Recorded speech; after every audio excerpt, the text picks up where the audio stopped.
रक्षा मंत्री राजनाथ सिंह भी साथ में हैं, उत्तर प्रदेश के मुख्यमंत्री योगी आदित्यनाथ, उत्तर प्रदेश की राज्यपाल आनंदीबेन पटेल और प्रधानमंत्री नरेंद्र मोदी ने यूपी में आज निवेश के इस महाकुंभ की ग्लोबल इन्वेस्टर्स समिट 2023 का उन्होंने शुभारंभ किया है, उसका उद्घाटन किया है। हजारों की संख्या में निवेशक इसमें हिस्सा ले रहे हैं। लाखों के निवेश की उम्मीद जताई जा रही है। 40 से ज्यादा देशों से प्रतिनिधि आ रहे हैं इसमें भाग लेने के लिए।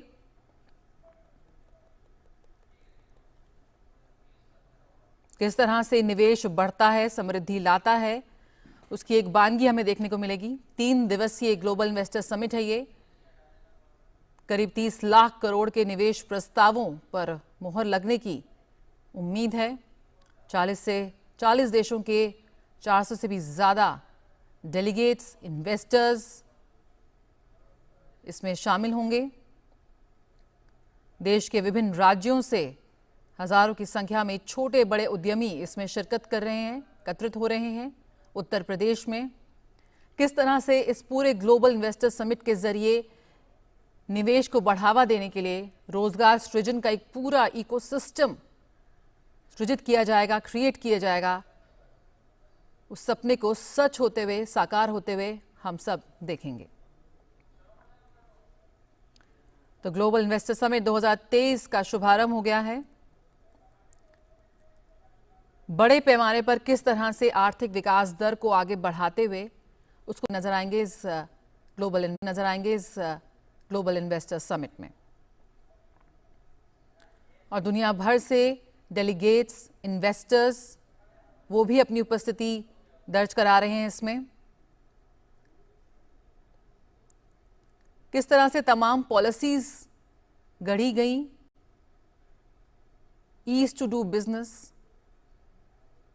कैसे निवेश को और बढ़ावा दिया जाए, निवेश को आकर्षित किया जाए, जिससे उत्तर प्रदेश उत्तम प्रदेश बने। और ना सिर्फ उत्तर प्रदेश, पूरे भारतवर्ष में हम देख रहे हैं कि किस तरह से निवेश को बढ़ावा देने के लिए, ईज टू डूइंग बिजनेस के लिए, व्यापार के लिए, रोजगार सृजन के लिए कैसे एक माहौल तैयार किया गया।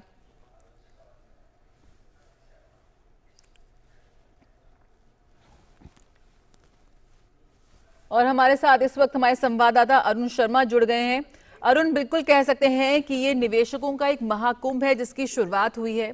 ना सिर्फ हमारे देश से और पूरी दुनिया से इसमें इन्वेस्टर्स और डेलीगेट्स शामिल हो रहे हैं। एक अर्थव्यवस्था को, एक हमारी आर्थिक व्यवस्था को किस तरह से एक नई गति प्रदान करता नजर आएगा। क्या क्या इसके हाइलाइट्स होने वाले हैं जिस पर हम सभी की निगाहें इस बार टिकी हुई हैं?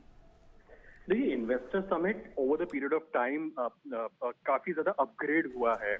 आपको याद होगा कि प्राइम मिनिस्टर नरेंद्र मोदी जब गुजरात के मुख्यमंत्री थे तो उन्होंने सबसे पहले इस तरह के इन्वेस्टर समिट का आयोजन किया था गुजरात के अंदर, जिसको वाइब्रेंट गुजरात का नाम दिया गया था।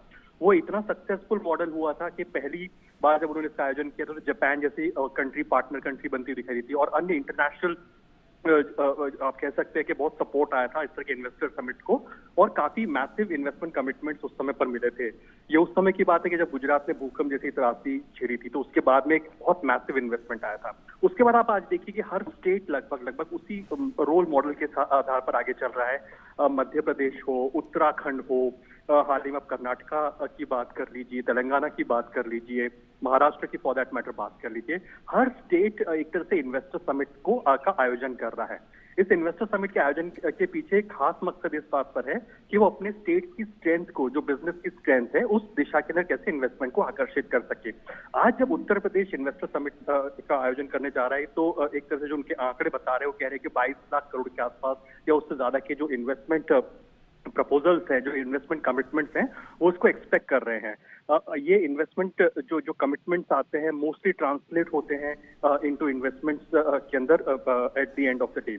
अब उत्तर प्रदेश इस बार फोकस कई मैसिव चीजों पर कर रहा है। डिफेंस को लेकर के बहुत मैसिवली अपने आप को शोकेस कर रहा है, क्योंकि हम जानते हैं कि जो एक डिफेंस कॉरिडोर है, 2 डिफेंस कॉरिडोर बन रहे हैं हमारे देश के अंदर, उसमें से एक डिफेंस कॉरिडोर उत्तर प्रदेश के अंदर बन रहा है। तो उत्तर प्रदेश अपने आप को प्रोजेक्ट कर रहा है कि अगर डिफेंस का क्षेत्र में आत्मनिर्भर बनना है तो डिफेंस क्षेत्र के अंदर मैसिवली अपने आप को प्रोजेक्ट कर रहा है। दूसरा, हाइड्रोजन से जुड़ी चीजें और इलेक्ट्रिक जो व्हीकल्स हैं, उस दिशा के अंदर उत्तर प्रदेश अपने आप को एक मैन्युफैक्चरिंग हब बनाने की कोशिश कर रहा है पूरे देश के अंदर। और आप देखेंगे कि प्राइम मिनिस्टर मोदी भी जब एग्जीबिशन में गए थे तो उन्हें इलेक्ट्रिक व्हीकल्स, हाइड्रोजन व्हीकल्स, इन व्हीकल्स से रूबरू कराया गया था, बताया गया था कि किस तरह की जो व्हीकल कैपेसिटी है या प्लांट है जो यहाँ पर इन्वेस्ट होते हुए जिनका निर्माण यहाँ पर होता हुआ दिखाई देगा, जिसमें इन्वेस्टमेंट आता हुआ दिखाई देगा। Last but not the least, Uttar Pradesh हम जानते हैं कि जो बॉलीवुड बहुत इंपॉर्टेंट कनेक्ट रहता है, जो बॉलीवुड की जो मूवीज शूट होती हैं, इनफैक्ट जो जो जो जो जो फिल्म इंडस्ट्री है उसकी खासी रुचि रहती है कि उत्तर प्रदेश की कई लोकेशंस के ऊपर जाकर के शूट कर सके। तो अपने आप को टूरिज्म हब के तौर पर और कैसे एक सिंगल विंडो क्लियरेंस या फिर सिंगल विंडो अप्रोच हो सके, या बॉलीवुड या फिर जो फिल्म इंडस्ट्री है वो शूट कर सके, उनको कंड्यूसिव एनवायरनमेंट मिल सके। फिल्म सिटी की बात लगातार उत्तर प्रदेश जैसे राज्य के अंदर चल रही है। तो इन तमाम क्षेत्रों के अंदर उत्तर प्रदेश अपने आप को प्रोजेक्ट कर रहा है, जिसमें मैसिव इंफ्रा, इलेक्ट्रिक मोबिलिटी और साथ ही साथ जो अन्य क्षेत्र हैं इससे जुड़े हुए, उसके अंदर उत्तर प्रदेश इन्वेस्टमेंट को आकर्षित करने की दिशा में आगे बढ़ रहा है।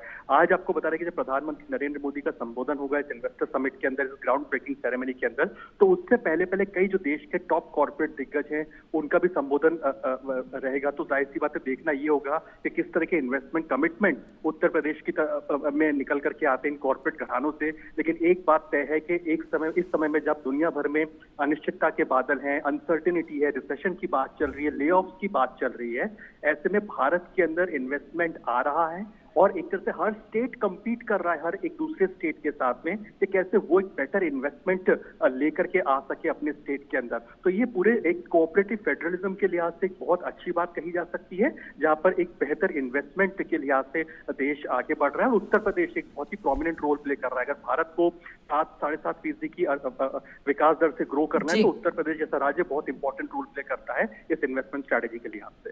बिल्कुल अरुण, जिस तरह से आपने अनिश्चितता की बात की, तो ऐसे में हम देख रहे हैं इस वक्त तो पूरे दुनिया में जो तरह का ले ऑफ का जो इस समय बातें आ रही हैं, उसके बीच यहाँ पर हम कह सकते हैं कि रोजगार सृजन के नए द्वार खिलते नजर आएंगे।